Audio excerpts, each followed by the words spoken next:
Okay, let's talk about summer. I can barely contain my excitement. So this summer, we are going to be hosting a Shakespeare Summer. A lot of you know that Shakespeare is my absolute favorite, my favorite thing to teach. It's my favorite stuff to read aloud with my kids. There is just nothing I enjoy so much as a Shakespeare play with my kids. And I love it so much that I've started teaching it at our homeschool co-op as well. For most of us, Shakespeare, I think, is one of those things that was not introduced to us with a lot of joy. It was introduced as a school subject. And I feel like that's the problem. Shakespeare never meant for these to be school subjects.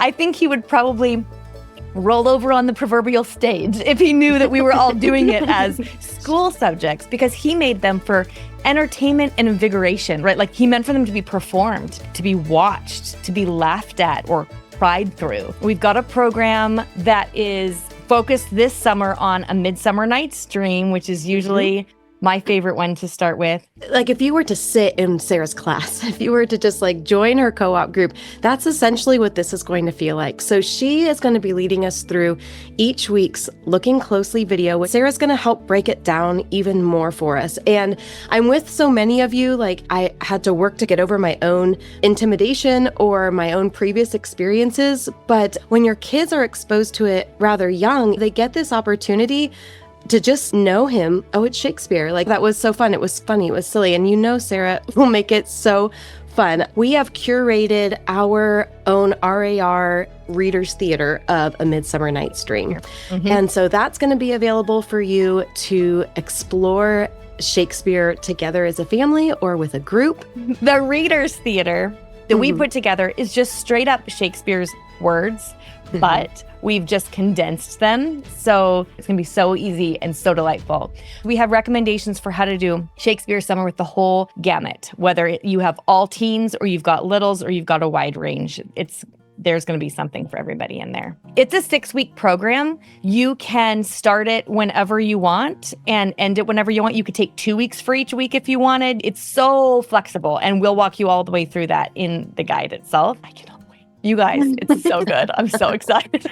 I was just reviewing things yesterday as we've been working on it. I just got all excited about A Midsummer Night's Dream again.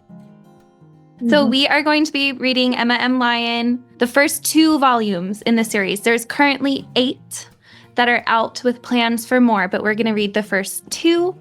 And as soon as you read it, it will become very clear why it is the perfect companion to Shakespeare Summer.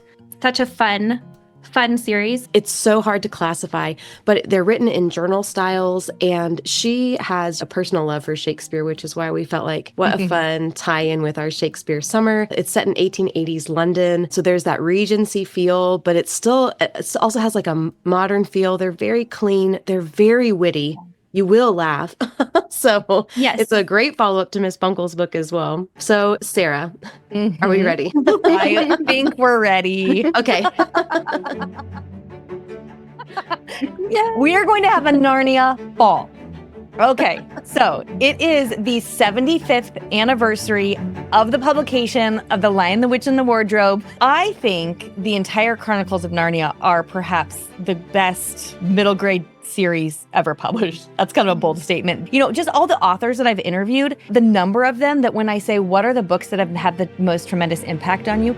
The number of authors and illustrators who have said the Chronicles of Narnia completely blows any other book out of the water. And they just remain, I think, for so many of us, really formative, impactful stories. The Lion, the Witch, and the Wardrobe, it was one of the first books that we read aloud to my older girls when they were younger. I thought, oh, we'll try it. They probably won't get any of it, but I just want to read it, so we'll just try it.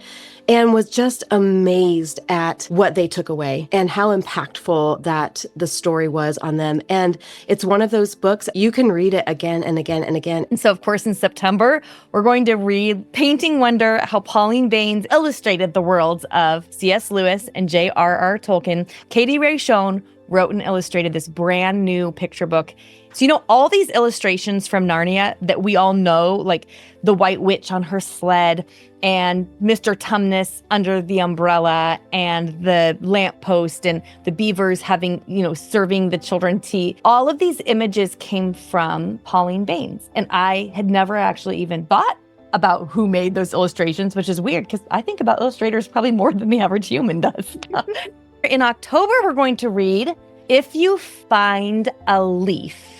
This is by Amy Sakuro. The illustrations are done with real leaves, like the illustrator used real leaves and then drew around them, which is such an inspiring activity for our kids to do. The lids on your kids' creativity is going to come off sort of when they see this book. November, which is Night Owl. It's not just a sweet story. The illustrations are pretty rich. They're so rich that Christopher Denise won a Caldecott honor for this one. Can't forget the mamas. So to go along with our Narnia Fall, we have Once Upon a Wardrobe by Patty Callahan. It is a different look at the creation of Narnia, and it delves into C.S. Lewis's process of creating the world of Narnia from a really interesting perspective. So it was and is a delightful read. Cannot wait to do Shakespeare Summer with you all. I mean, I'm so excited. So I think this is just going to be awesome. Yes. Okay, thanks for joining us, everybody, and we'll see you next time.